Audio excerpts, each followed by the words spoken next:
I'd like to welcome you to the great population debate. So today, to look at some of the issues, we have Roger Martin, who is the chairman of the Optimum Population Trust. Roger's previously worked in the diplomatic service.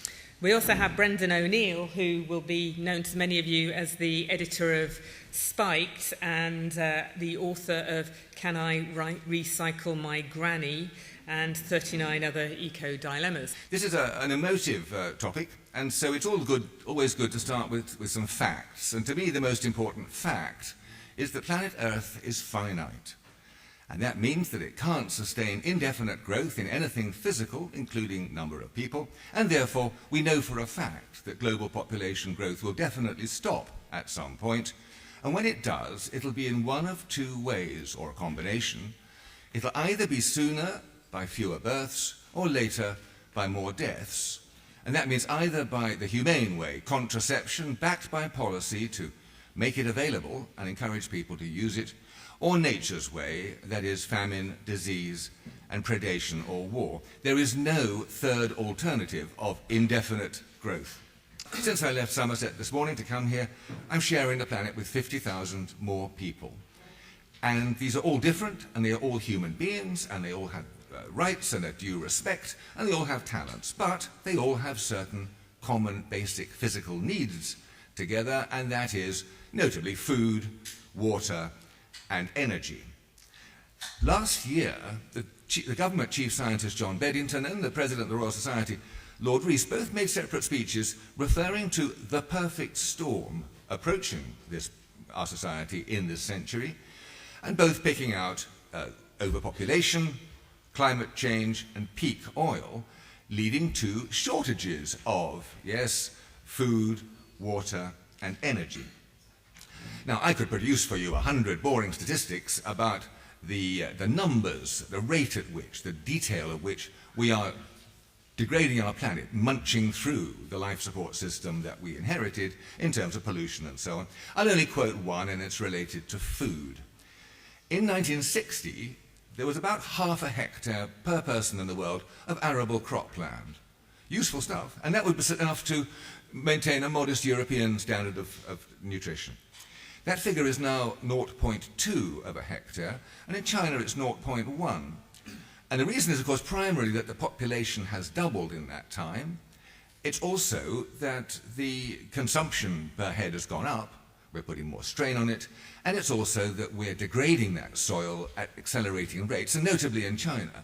Now, from this, the arithmetic you can derive is not difficult. It's kind of primary school stuff. The total impact on the planet of people equals the average impact per person times the number of people. That's a fact, not an opinion. Arithmetic definition. And therefore, every additional person ratchets up the impact and ratchets down everybody else's share of a finite planet's resources. And forgive the primary school illusions, but it is a bit like a pie. We can all get the idea that if you have a pie, you're two of you, you get half each, four of you, quarter each, and so on. The more there are, the smaller slice each person has. That's why Kofi Annan said last year, as a key recommendation of a Geneva conference that I spoke at and had a good talk with him at, he said, population stabilization should be a priority for sustainable development, and contraction and convergence with a population base year should be the basis for climate justice. And this is very like a point that our patron David Attenborough says regularly. He says, every environmental problem would be easier to solve with fewer people and ultimately impossible with ever-increasing numbers. Now, for saying these things, we get a lot of wonderful arguments, of course, against us, and we get called some wonderful names. And my favourite one is this. The odious OPT is a zombie-like Malthusian organisation devoted to the cause of human depletion. That was by one Frank Furedi. Any relation to that? Married soon. Another patron, Jonathan Porritt, gets regular hate mail from rednecks somewhere. When you start a cull, start with yourself. Funny, can't tell people who do exist and have rights from those who don't and don't. One of Brendan's is, everyone is born with a brain and a pair of hands. Well, that's quite true, but they also, unfortunately, have this shared need for food, water, and energy. Another one Brainerd came up with the other day, it's very picturesque, is blackmail. You're holding a gun to the head of the planet and you're saying, stop breeding or the planet gets it. It's good picturesque stuff. But of course, it's no more blackmail than health warnings on a packet of cigarettes. Or indeed, the smoking kills on my cigarettes is a death threat. That's much even more serious. There's the Catholic various arcane arguments, which I won't go into, but I can do a fine rant on the evil of Catholic contraception doctrine, but I'll spare you it because there's no time. A good point made, a sound criticism made, is that Malthus and Paul Ehrlich, another patron of mine, forecast numbers with dates in looking at a grim future, and those dates and numbers turned out to be wrong. Quite true, I have learnt the lesson from their mistake, and I never forecast numbers and dates. I may project them, but otherwise just look at, as it were, the trend of the science and the logic. Then there's the Manichaean view that it's not, it's either or. It's not population, it's consumption or distribution or technology or wealth or poverty or meat eating. Of course, some people can't grasp the idea that it could be population and all those things, the multiplier of the impacts of all those things. Then there's technology will save us. But of course, faith in a benign technology yet to exist is identical to faith in salvation by God, in that it can't be disproved, but there's no evidence for it. Coercion we get a lot. You want to drag poor women screaming to the sterilization table just like China. Funny how there are 67 countries in the world with population policies. Only one of them is coercive, that's China's, and that's the one they always mention. I'd rather be like Thailand, who achieved the same reductions in fertility without coercion.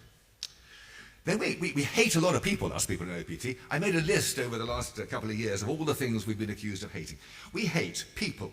We hate life, family, women, children, immigrants, fun, freedom, God, the third world, black people, rich people, and poor people. We hate them all. Well, it's all good knockabout stuff, of course, but it's not serious, is it? There are two conflicting arguments from more serious sources than these, and they are from the government. When I try to urge them to introduce population into the climate talks, they say it's too late for that. It takes too long for population stabilization policies to work. The crisis is upon us. It's more urgent. On the other side, and of course implies that we should have done it 3 decades ago, that we are right, but it's too late. Secondly, though, you get Fred Pearce, I believe environmental editor of The Guardian designate, who takes the completely opposite view. Relax, don't worry about population, not a problem, don't talk about it. It'll all come right, it's solving itself. Well, actually, Fred, no, it's not solving itself, not without energy, effort, and resources to help it to happen. Best argument of all is one that Brendan used the first time we did this double act at the Wellcome Trust about a year ago. He said, more people are more solutions, not more problems. And I pointed out that that meant if we had 7 trillion people, we'd be 1,000 times better off than if we merely had 7 billion. And he said, yes, I can see many ways in which a planet with 7 trillion could be much better than it is now. One has to admire people with the courage of their convictions. What he proved to me then was that anything is indeed possible if you ignore the laws of physics. Now let's talk about the morality of it. There's one thing everyone in this room, I suspect, agrees with, and that is that coercion in this field is wrong. Chinese coercion is wrong. At the same time, the UN point out, about 40% of pregnancies worldwide are unintended, and pregnancy is a dangerous condition. People dying of pregnancy equate roughly to 4 jumbo jets full of pregnant women crashing every day. And there, out in the poor countries especially, there is unmet need for family planning by 220 million women lacking access to family planning, and therefore suffering not only coercive sex from their men, but coercive pregnancy, childbirth, and damage to their health. I regard that as scandalous. It would cost so little and be so easy to meet this huge unmet need which is growing. That's what we should be angry about, the coercion there. But why is the need unmet? Well, because it has low priority. And why is that? because of the mad taboo invented in the late 70s by a bizarre coalition of the religious right, led by the Pope, of course, the liberal left, who thought it was racist to mention population, and some elements of the feminist movement, who at the time had a case, but it's no longer true. So this taboo, which would, if breaking which, would enable us to add the massively powerful factual population growth argument to the existing, perfectly justifiable claim for more resources for family planning for poor women, on the basis that it's their right to have it, a good argument but a limited one. It would be very powerful and get very high priority if the movement would use the population case, and they won't because of the taboo. Now, in developed countries like ours, a different criterion applies in moral terms, I think, because it's a fact and not an opinion that if two people choose to have a third child, they will, in fact, ratchet up the population of the planet, ratchet up environmental impact, bring nearer the day of serious environmental failure, which we can all see approaching somewhere on the horizon, and ratchet down everyone's share of resources to handle that. So they'll adversely affect everybody else in these three ways, and that introduces a moral element to their decision, and we'd ask them to think about it before taking that decision. So what do we do about it? I suggest three things. We can all, break the taboo whenever possible and state the fact that population growth is a key driver of every environmental problem, and therefore stable populations are essential to long-term sustainability, and the sooner the better, because a stable population will have a less damaged planet and more of it each, as Kofi Annan said. Secondly, in developed countries, lobby for, and especially the development NGOs lobby for, high priority for meeting the unmet need for good quality sexual and reproductive health care, and in particular for the accompanying programs to educate and empower women to take control of their own fertility. Women are the key here. They are left holding the baby, and they need our help, but they're not getting it. Thirdly, in rich countries like ours, work for a culture shift. There should be no coercion, so it means we've got to shift attitudes. And we need, therefore, to educate people about the implications of large families in order to get a better balance between individual reproductive rights and social and environmental responsibilities.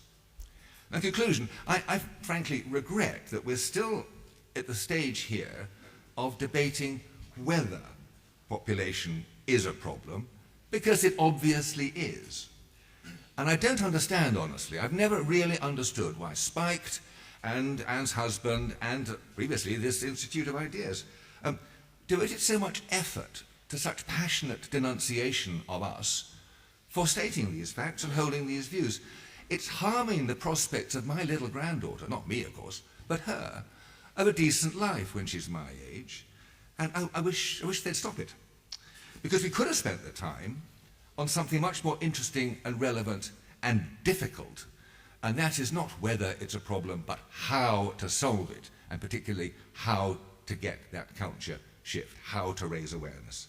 But we can't do that while this loud, balmy, damaging denial persists. Thank you. The main Malthusian idea I want to challenge today is the idea that resources are finite. The idea that the Earth itself is finite. The idea, as we've just heard, that we live on this finite planet and therefore we can only have a certain number of people living in a certain number of homes, eating a certain amount of food. Because it seems to me that the population control lobby's obsession with finiteness really exposes what they are all about.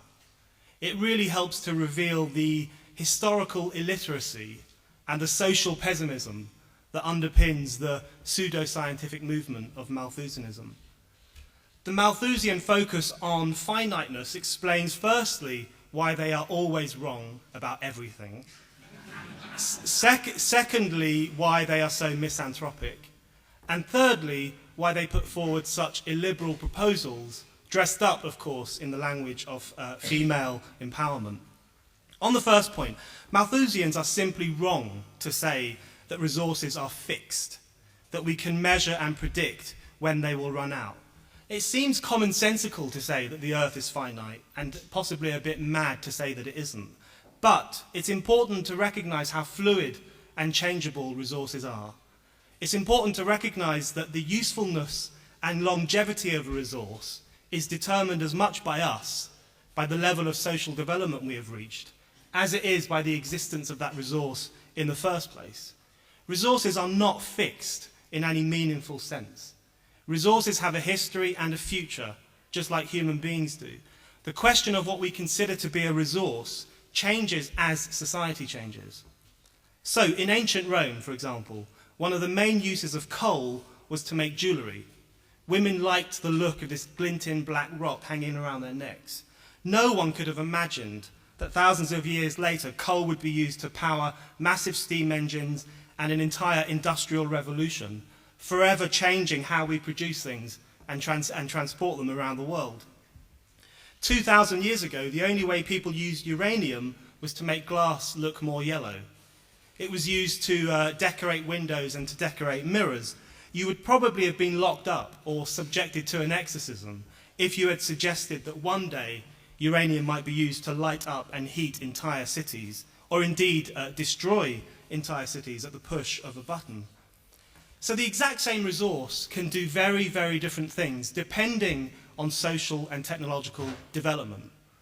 It was social limits, not physical limits, which meant that ancient Romans couldn't use coal to make things move, and other ancient communities could only use uranium to make glass look more yellow.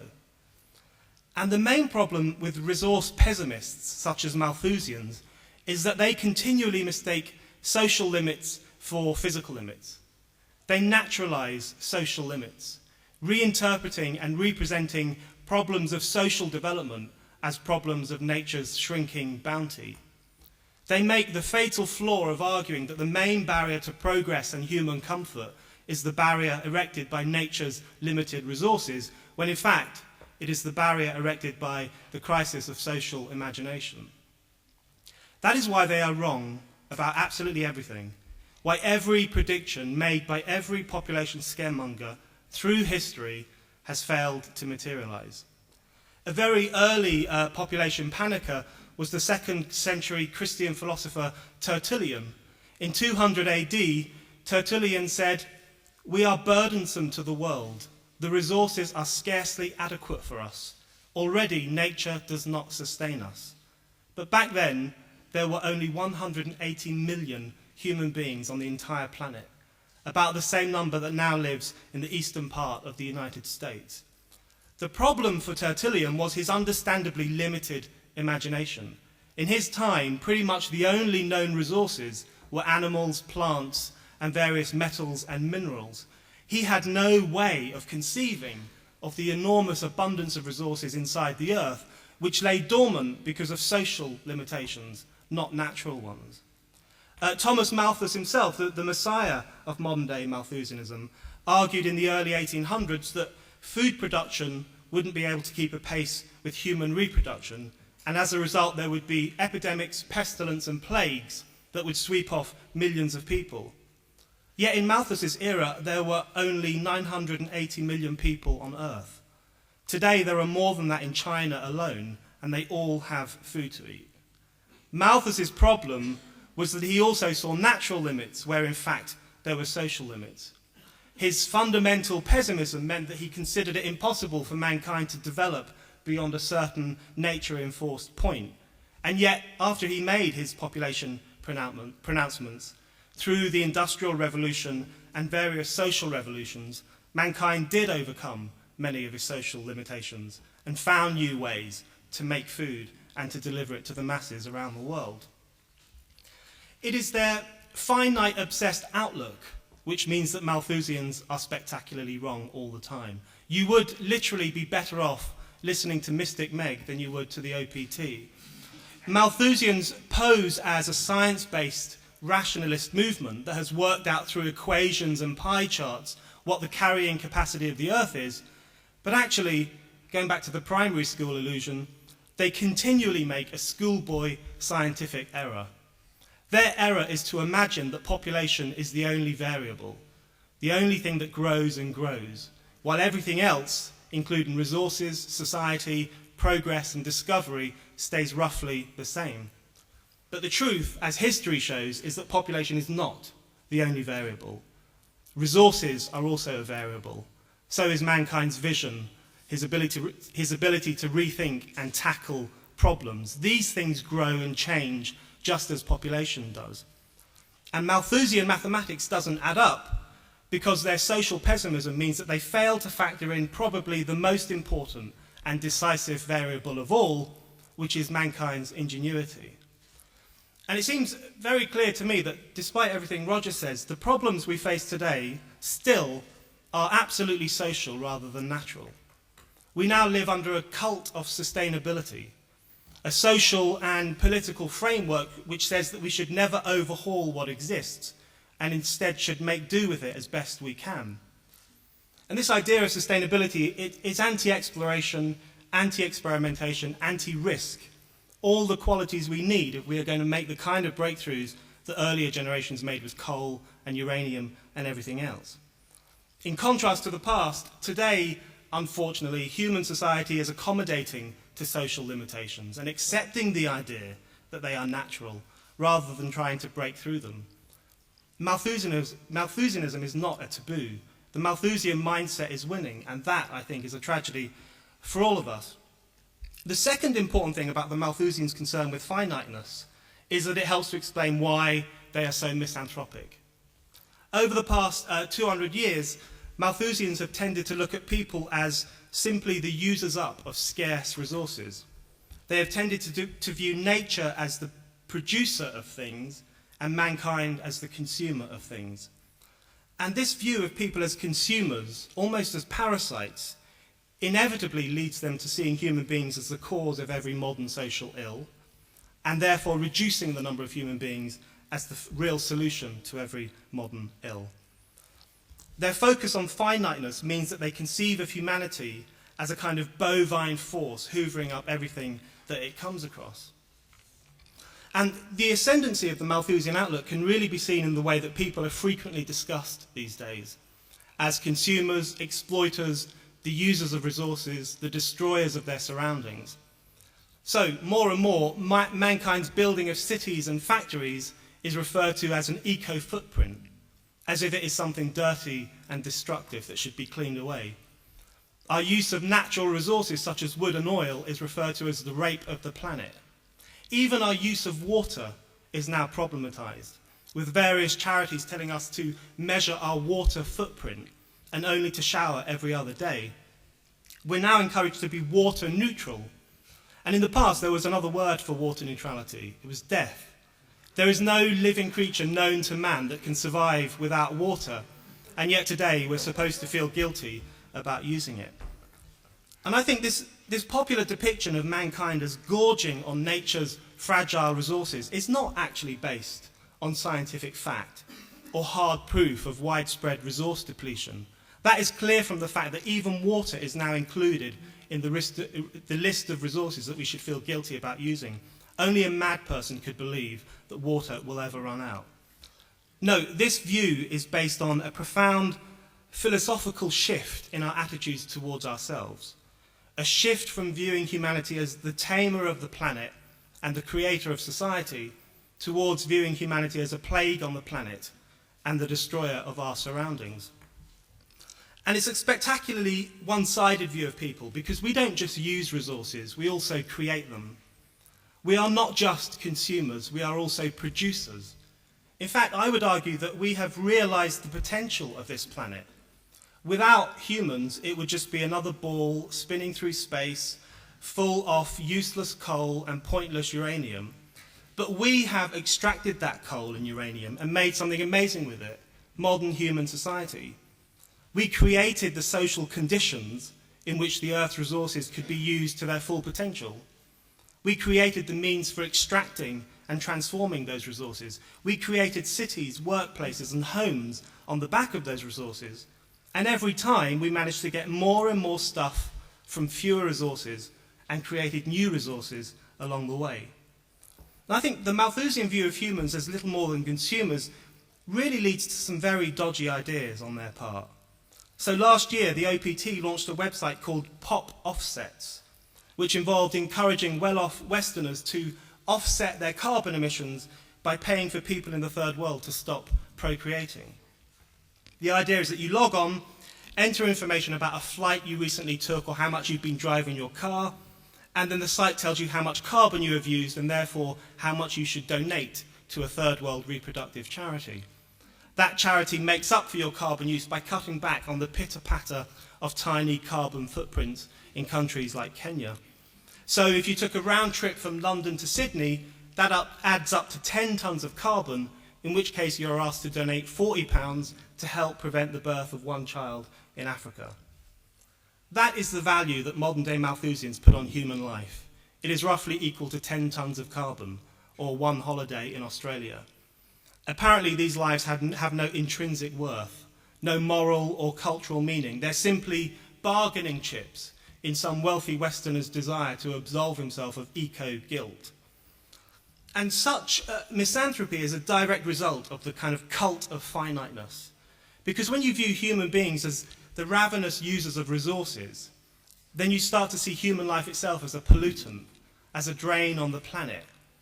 That is why Malthusians constantly refer to every newborn child in Africa as another mouth to feed. In their worldview, another child is not simply something to celebrate. It is simply an eating machine that needs to be attended to. And to re-quote myself, courtesy of Roger, we are actually more than mouths to feed. We have lost sight of the fact that human beings are also brains that can think, minds that can create, and hands that can work. And thirdly and finally, the elevation of the Malthusian idea of finiteness gives rise to authoritarianism. Because when you see everything as running out, when you believe that anarchy is just around the corner, then you become a bit like those crazy men in Alabama who think the world is coming to an end, so they stock up on guns and baked beans and never leave the house. You develop a siege mentality. You see other human beings as a kind of tsunami of destruction, and almost any measure can be justified to hold that tsunami back. But of course, the Malthusians have learned from their past. They have learned from their earlier dalliances with eugenics in the 1930s and forced sterilization in India in the 1970s, and from their complicity in the development of China's one-child policy in the 1980s. They know from those experiences that population authoritarianism is not popular. Women don't like to be told what to do with their wombs. Men don't like being forced into vasectomies. So modern-day Malthusians have adopted the language of reproductive choice and female empowerment. But this is really, really disingenuous. Because when you promote family planning on the basis that too many children will destroy the planet, on the basis that women are creating future pollutants, on the basis that our offspring will turn into planet rapists, then you are not giving women choice. You are giving them an ultimatum. You are telling them that their individual behaviour is destructive, and if they carry on, the world will come to an end. That is coercion. That is an interference with people's free will. And it is the end result of a misanthropic outlook which says that the worst thing a human being can do is create another human being. The problem for me is that you're not that representative of the population movement I worry about. It's the fact that Jonathan Porritt, former schoolmate of Prince Charles, government advisor on sustainable development, is on your board, that Sir David Attenborough, actually a person who many young people here enjoyed and respect greatly over the years, is also a member of your organisation. And more importantly, that the Royal Society this year has launched a population project to investigate these issues which your organisation are party to. That strikes me as far more significant and something that the people in this room ought to be concerned about rather than you. And I was just wondering whether Brendan might comment on the more important mainstreaming of these issues rather than the people who believe that if they were on their own on this world, they would have the whole pie to themselves. Surely the reason why the Optimum Population Trust's case is so weak is that it assumes, even if we grant the idea that there are too many people in the world, which I don't, and we ought not to, that the reason why there are too many people is there has been this terrible amount of fertility going on, and if we just restrict the amount of fertility, this will lead to fewer human beings and less of a problem. It's just like this kind of chart you've given us here, this kind of kind of idea that in the 1950s and 60s, all these people got born, and oh, terrible. The problem with that, of course, being that total fertility rates have declined over the last 50 years. They haven't increased. The reason why there are more people in the world is not because, in the words of one UN population specialist, I can't remember his name, but he said that the problem is not that people started breeding like rabbits, they stopped dying like flies. The reason is there is better healthcare, there is better economic progress, this is increasing more and more and more. And in fact, that's the very thing that will eventually lead to fewer people being born, in a sense. If you really want to decrease fertility rates, have greater economic growth that will lead to people, to urbanization, people going to cities, having fewer children, as opposed to agrarian economies, where they have more children because they need more children to go out on the farm. So your case, attacking fertility rate, apart from the fact it's completely futile, is completely pointless. There is no reason to do that. Yeah, thanks. First of all, I'm very struck by Brendan's faith in salvation by techno-fix. Like I said, faith and salvation by God, I can't disprove it, but there's no evidence for it. I forgot in my own talk, actually, to mention what we do stand for, apart from wanting to stabilise numbers. We stand for the optimum quality of life, not quantity of humans, in a sustainable society where the optimal number of people can be sustained in an environmentally long-lasting way. And frankly, the fact that the number of people correlates inversely with the quality of life after you have reached some optimal point and gone past it is the missing point.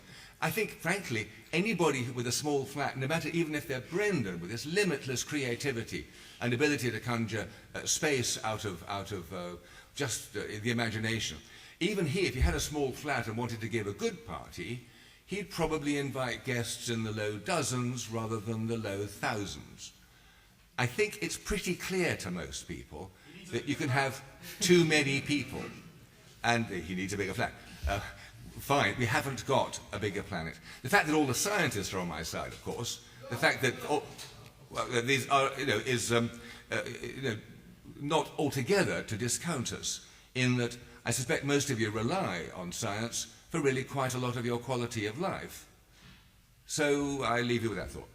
The space issue is just a complete red herring. I mean, you go to somewhere like Australia, there's no one there. You could have billions and billions of people in Australia alone. So the space thing is just, it doesn't work. I think on the question of, do I just want technological fixes? Do I have my faith just in technology, like some kind of weird robot? No, the thing I talked about was social development and social optimism and social imagination, from which technology springs. But the thing I'm talking about, the thing that transforms society, is social development, social progress. That's what I'm talking about, and that's what we need more of today. It's not just a techno fix. And I really agree that with one of the commenters who said that the idea that the planet is overpopulated is not a taboo. It's completely mainstream now. You can't open the Daily Telegraph these days without some interview with a celebrity saying that the planet is overrun with too many people, whether it's Chris Packham from that really wild show thing, or Joanna Lumley, or David Attenborough, or anyone else. And then you open The Guardian recently, and they had a piece by a feminist defending China's one-child policy on the basis that it's helped to reduce the world's population by 400 million people, and that's a good thing, which is something she actually got from Jonathan Porritt, who has also openly defended China's one-child policy for helping to reduce the number of Chinese people on the planet. A feminist defending a policy which tells women how many children they can have and how they ought to have sex and everything else. Everywhere you look these days, the Malthusian mindset, the idea that people are just users of resources and that there are too many of us, is everywhere. It's in environmentalism, it's in the media, it's in extreme groups like the OPT, and it's in more moderate-seeming groups as well. And so the idea that you're a taboo buster, it just doesn't add up. Your speech actually tried to make me feel guilty for being alive and for living, or for even thinking and considering of having a family when I'm older and all the implications that might come of that. And what actually struck me is when you mentioned your granddaughter and basically the future generations and what might happen to them if people in Africa don't stop producing children. And that just hit me because instead of thinking about making them stop having children, we should be thinking of the ways we can improve the quality of their life and be able to allow them to sustain their families and have better lives for them and better lives for the future generations. And if we can improve their quality of life, then with quality of life comes better life expectancy, and with life expectancy, longer life expectancy brings around more people and a greater population. I just want to unpick this idea that we only live on one planet, which does sound very commonsensical. And it's often quoted, people say we only have one planet, but we use the resources of 1.5 planets. And that's a fact. Well, it's not a fact. It's based on a model. I've been reading recently the Living Planet Report 2010, which is by the WWF, formerly the World Wildlife Fund, along with the Global Footprint Network and the Zoological Society of London. And this is where this one planet idea comes from. And it's not a fact, it's based on a model. And even if you agree with the Malthusians, you can't say, yes, it's a fact. You have to look at the model, the assumptions behind the model, and see if it's right. And what it does is it looks at factors like biodiversity, water, carbon, and so on. It has various indices in relation to each of those factors. It combines the indices, say in relation to biodiversity, and creates what's called a mashup index. It mashes them together. And then it mashes all of the sub-indices together, so water, carbon, biodiversity. And the conclusion it comes to is what's called a mashup of mashups. In other words, it's a model based on particular assumptions. You have to ask whether those assumptions are right or not. It's not a question of fact or not fact. You have to look at the assumptions. As it happens, by their own admission, what really drives their 1.5 planet figure is carbon and carbon dioxide. That's not my reading of it. That's what they say in their report. And I would say that that's a complete misreading, again, of this idea of a natural limit, when in fact it's a social limit. Because in relation to the amount of carbon dioxide we pump into the atmosphere, and I'm open to the idea that we pump in too much to the atmosphere, but there are all sorts of solutions to that, such as having more nuclear power stations, using hydroelectric power, using solar power, using modern sea defences to increase our sea level, lots of technological solutions. So it is not a fact, with respect. It's an assumption based on particular values, based on a particular model, and whether you agree with the Malthusians or not, you have to interrogate that model. It is not a fact. Each one of you, I hope to hell we have techno fixes that can reduce carbon dioxide emission. That's absolutely critical. Part of the solution may be over the next century that we have to worry about population. I don't know. I would not rule it out. We have to do things which I believe are critical to save our climate. We could be in absolute meltdown. We don't know. So we have to prepare for ourselves. Techno fixes and maybe population growth might be part of the mix. I don't know. For sure, I think it has to drive the agenda. Well, I used to work several years for Sweden with development cooperation in Africa and Asia. Sweden, as you may know, belongs to those countries who are almost living up to the 1% goal of the United Nations. It was based on parliamentary decisions in the early 60s. These parliamentary decisions had family planning in a good health environment as one of its main points. Consequently, Swedish development assistance in the 60s and 70s had some very good and very successful focus on such programs, both in Africa and in Asia. Thomas Malthus was not an unknown concept in the 60s, but I don't think anybody at that time would have accused Swedish aid workers for being Malthusians. On top of this, 1974, the first United Nations population conference took place. There was a rather strong majority in the United Nations at the time for a good, well-integrated, health-oriented family planning program.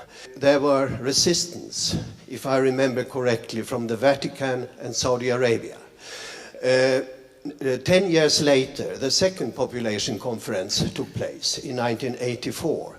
The opposition had then grown to encompass some other Catholic countries, some other Muslim countries, plus Ronald Reagan's USA and the growing evangelical movement in the United States. In 1994, the lobbies against population, for reasons that I'm not familiar with, have grown so strong that it became something very little came out of that conference. And after 1994, the issue in the United Nations is more or less dead. I allow myself to wonder why this happened and what should be so evil about having a decent discussion about this. And I welcome that the Battle of Ideas have this discussion. Mr. Roger, I think it's a little rich for you to compare those like Brendan or myself, the big potatoes group in favor of technological innovation, or what you ridicule as technical fixes. It's a bit rich for you to say that to be into that is akin to sort of the Christian faith in salvation. There's no evidence that it works. You yourself would not be talking here were it not for the lights, the microphone, and as you point out yourself, our dependence on science. So your cynicism about technological development, I find very objectionable. And I think it does disparage ingenuity. It does suggest also that you know nothing of the laws of physics that you invoke. You will be familiar with the fact that the solar energy incident on the world every day is to all intents and purposes infinite. If you talk to Jonathan Porritt, your board member, you will find that during his time at the Sustainable Development Commission, at no time did he favour any more research or innovation in solar power or any of these other things. Leave aside nuclear power. So what we find is that, you know, your disdain for technology, your comparison with religion, is something that is continued with your board members in their refusal to put forward a program that can deliver energy so that we can have more children, more consumption, and a more human world. And your ignorance of that law of physics and your board members' refusal to see human beings as anything else as consumers makes it all the more disreputable for you to come here and say that human beings are the menace that you make them out to be. I find it quite abhorrent, and I find it from a British diplomat only too typical that you know nothing of physics and that you continue to push forward these views in the way that you do. I don't know how long you've spent in Africa and Asia. I've spent 8 years, and 4 at the UN. I would like just to tell you a little story to illustrate that point. When I arrived in Vietnam as a very young diplomat, I inherited a house with a cook who just had her 4th child. I said, "Very nice baby, Ti, how many more do you want?" "I don't want any more, but I don't know how to stop." "Very easy, you take this $20 bill and this note to this address, they'll fix you up with a coil." She came back, she loved me like a son from that moment onward. Far more than she owed to me as an employer, but she said, "Don't tell my husband."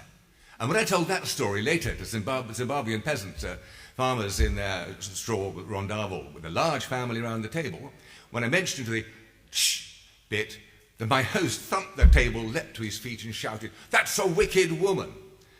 Now, I don't know how much experience you've had of real women desperate to control their own fertility all over the poorest parts of the world, but I've met plenty, and I really sympathise with them. I want to give them control over their fertility and not, as my cook, Ti, said, be forced into endless, repetitive childbearing. Well, the thing to me is it doesn't even seem to matter whether the numbers of people actually rise or fall eventually due to whatever different factors.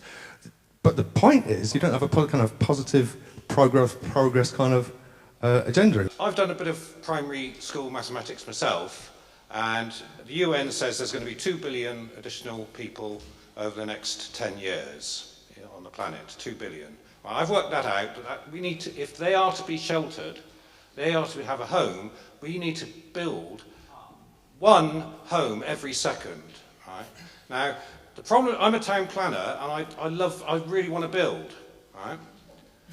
Now, every time I raise the spectre that we need new towns, we need to build not just in this country but elsewhere, it's similar to the family planning argument. You know, it's choice, people, it's a need. I'm shouted down by people who say, "Look, Tony, we haven't got time for that. The planet is about to go. We haven't got time to discuss people's housing needs." And that's the problem, that organisations like yourself are distracting people from what's really needed. No one can disagree that women want to have a choice on how many children they have, but you seem to make an illogical leap that they must have 2 or less. And that surely is not the point. Not must. There does seem to be a very unhealthy obsession, not just from the Optimum Population Trust, but from a lot of NGOs, with people's sexual behaviour in the developing world. You know, it's a sort of third world porn to rich Westerners to worry about who they're screwing and how many babies they're having. And in truth, of course, there is really inadequate health provision across the developing world. And I've spent a lot of time, particularly in West Africa, But there is also really inadequate, in fact no, infertility treatment. Not one NGO is addressing the very real problem of infertility in the developing world, which is also a major concern for women there, because they're not weird or a different species. And finally, women are not out on the streets demanding condoms. That condoms in most places are one of the easiest things to get hold of. It's just not adequate. And neither are most African men rapists, and women do not live in rape camps having babies against their choice. Well, I'm a great supporter of reproductive choice, and Spike is a very pro-choice publication, but we're not talking about choice when we're talking about the NGOs that are swarming around Africa, handing out condoms left, right and centre, lecturing women about their husbands' coercive sexual advances, as Roger described them. That's not choice. It is a form of coercion, because when you pollute people's reproductive choices with ideas about eco-apocalypse, when you introduce your own external concerns, your own prejudices into their choice-making lives, then you are changing it. It's no longer a choice. And if these women chose to have 10 children, Roger and others in the OPT wouldn't say, that's fine, it's your choice. But choice does mean the choice to have no children, 2 children, or 10 children. And that is not what they're talking about. As an old women's libber, I find it scarily objectionable that you can use the idea of women having the right to control her own fertility as an argument to control the population. I think what's happening here is two very different areas of debate being conflated. So I think every individual woman should have the right to choose. And I think that, anywhere in the world, women should have the right to choose. And that desire to control your life, not to be subject to the vagaries of nature, is a really important right to be able, it's really important to be able to exercise the right to have, to control your fertility, your nature, even as the last speaker said about, even being able to solve the problem of infertility. That right to overcome nature is a very important one. But that's not the same at all as controlling a population, as having policies about a controlling population, which I think I find myself very much agreeing with Brendan, that what comes across is a human-hating thing, whereas the desire to control your fertility is not human-hating, it's just trying to control your life. I wanted to address the issue about fertility in Africa. My parents are from Nigeria, and Nigeria's population was 50 million in the 50s. Now it's 150 million. So you can see a 100 million gap. The problem is not so much the increase in population, but the resources being given by the government. People would listen to what you were saying if you were coming from the approach that, oh, these women are suffering, we want to help them. But you're coming from the approach, we want to decrease the population. So let's look for holes where we could look for, let's look for a place where we can decrease the population, and then use that to gain what you want to gain. So your motives is not right. So that's why people don't see it as the right thing to do. And I just want to refer to the increase in population that you were referring to. Why do you lack ambition? Why do you lack the aspiration to grow? There's no aspiration to look at increase in resources to meet the demands. There is no aspiration whatsoever. So why don't you try and focus on that rather than decreasing the population? I'd just like to briefly challenge this notion that has been raised before, that population is a taboo subject. And a point that was made at the front that the UN hasn't talked about it for a long time. I don't think it's 6 weeks since the last UN summit in New York on population and development, which was dressed up as a discussion about climate change, but where population was not only the subtext, but it was the supertext and the text and everything they spoke about. It is certainly not a taboo subject, and when I stand up at the Woodrow Wilson building not 2 months ago to challenge this idea that we need to start talking, we need to continue talking about population and move away from the consensus that emerged after the '94 Population and Development Conference, whereby at least a modicum of a woman-centered approach was adopted. I was laughed at. There is just absolutely no concept that anybody, there's no idea that anybody wants to talk about a woman-centered approach to this anymore. And they are obsessed with numbers and obsessed with population. It's got to the stage where if you're not providing services in the developing world, it is very, very difficult to get any funding for work you want to do there. We do a lot of work. I work at Catholics for Choice, and we do a lot of work in the developing world, especially Catholic countries, working with women, trying to liberalize contraception laws and overturn anti-abortion laws. But if you're not actually providing services, nobody is interested in talking to you. We've been refused funding on a number of occasions because we're not willing to put 3 little rods in women's arms and ensure that they can control their fertility to the wet manner in which men in Chicago and New York are interested in.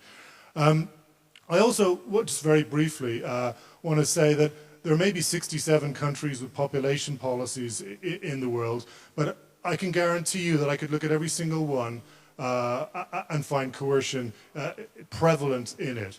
Anne Ferrady mentioned the fact that in Singapore they want to have more children, the same in France, Italy and Japan, and they're trying to find new ways, friendly ways of coercing people through tax breaks and other forms of friendly coercion. But you look at every single population growth policy, whether it's Peru, Guatemala, the Roma in Central Europe, there are elements of coercion to every single one. And that's why I think the only way that we can approach the issue of fertility is one, as the colleague before me said, where women are at the center of it and are given the options to choose whether to have children, how many to have, and when to have them. I think there was a very selective view of what women in the third world want. Actually, some of them might want to limit their fertility, but at the same time, I think a lot of women in the third world would quite like a house. They wouldn't mind a flushing toilet. They'd certainly like enough food to feed their family, however big it is. So their aspirations, I should imagine, are quite a lot wider than you would suggest. Similarly, the idea that the problem facing women in the third world is the fact that they have these husbands who are demanding of sex and who impregnate them, and that they'd love to be protected from this difficulty, again is perhaps a little bit of a selective view of people in the third world. What people need in the third world, right, is actually greater material equality. That's the problem that faces them, and that's the problem that faces women. They do face inequality on a wide number of different levels, but the thing that they really need above all else is material equality, and the precondition for that is that these countries can modernize, industrialize, and grow. Well, I've got 2 children, and I'm very pleased to have the means to control my fertility. And I think it is what is a very important right that people have fought for and won in various parts of the world. But the point is, as other people have indicated, it's a question of where you start and why you start from there. And to me, the big shift is from the assumption that you start with the person, the people. You look at society as a collection of people, and from there, what decisions you make and what you choose to do, to looking at people's reproductive decisions as being determined by something extrinsic to them. And in that respect, I think the current discussion about the need to limit population, stabilise population, control population, deal with the unmet need for contraception, whatever you call it, it's all the same discussion, is as problematic and very similar, actually, to previous historical discussions about pronatalism and the idea that women should have more children for the sake of society rather than for their own sake. So I think, really, in terms of reframing this discussion, we do need to get away from the numbers and the equations and resituate it back with the people who are making decisions and controlling both their own lives and the society that they're creating around that. In response to the lady from Nigeria, where my daughter-in-law comes from, I was in Kampala last month and talking to the female minister about the problems of population growth there, which is very high, I showed a graph which merely indicated that they would grow, if they maintained the current fertility rate, current growth rate, they would grow in the next 100 years, one very old person's lifetime, from 33 million to 860 million people. And a Washington Research Institute had produced a map, a climate change map, suggesting putting Uganda in the top bracket, more than 400% increase in population in the next, by 2080, and more than 20% reduction in agricultural output. Now, putting these together, the minister was entirely clear and explicit that she wants help to get her population stabilized while they can still feed themselves. And the all-party parliamentary group produced a report 2.5 years ago on population and development, proving to me entirely satisfactorily that 37 out of the 41 least developed countries interviewed identified rapid population growth as the source of their poverty. It's a block in developing. As you can see, if you imagine you are the education minister in Niger on the one hand or China on the other, you get a real terms increase. The Chinese will be able to build 3 new universities and 10 more technical colleges because he doesn't have a huge cohort coming on. But in Niger, he will be able, with luck, to use his money to build enough new primary schools without trained teachers or books or chairs just to meet 1/3 of the swelling cohort coming in. And with that sort of situation, it is not easy for a country to develop. And they themselves believe that to be so. And I support them, rather than trying to tell them that their population growth rate is absolutely fine. And I come to Brendan and just ask again the finite planet thing. I liked his cult of sustainability, a whole new phrase to me. Let me just ask again, if ever more people are ever more creativity and ever more solutions, then what about not just a planet of 7 trillion, but how about 7 trillion, trillion? Will you admit any physical limits, whatever? Because if you do, we can talk the same language. Thank you. I like the fact that Roger accuses me of having blind faith in technology, yet he travels around the world with his graphs and says that as if they're the Dead Sea Scrolls and they have the solution to every moral and social and political problem, which is completely bizarre. On the question of how many people can the Earth carry, I mean, it's not a serious question. People make decisions based on their circumstances. A farmer in France knows that he can only have 1 or 2 children. A woman in Africa might want to have 10 children because they're more likely to die in early life, and she needs people to look after her when she's old. People make decisions on an individual basis, and what I'm arguing against is polluting that decision-making process with Western prejudices. That's the problem. I think what's very interesting for me is the way in which the language of Malthusianism has changed over the years. So in the 1920s and 30s, Malthusians were concerned with protecting the racial stock of the white Western empires. In the 1960s, they adopted the language of family planning, and today they talk about environmentalism. It's interesting because the fundamental idea that there are too many people stays the same, but the justification for it changes over time, because this is a prejudice in search of a political disguise. This is an underlying, already existing social pessimism that looks around for a justification. That's what's happening here.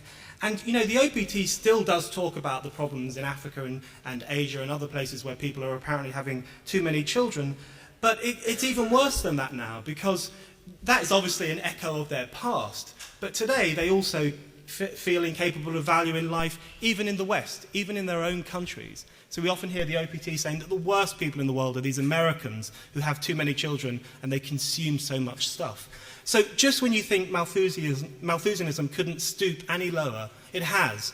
Because now it doesn't only problematize the poor and the black, like it used to do in the past. It now problematizes all forms of human life, here, there, and everywhere. And we really need to challenge that backward, reactionary outlook.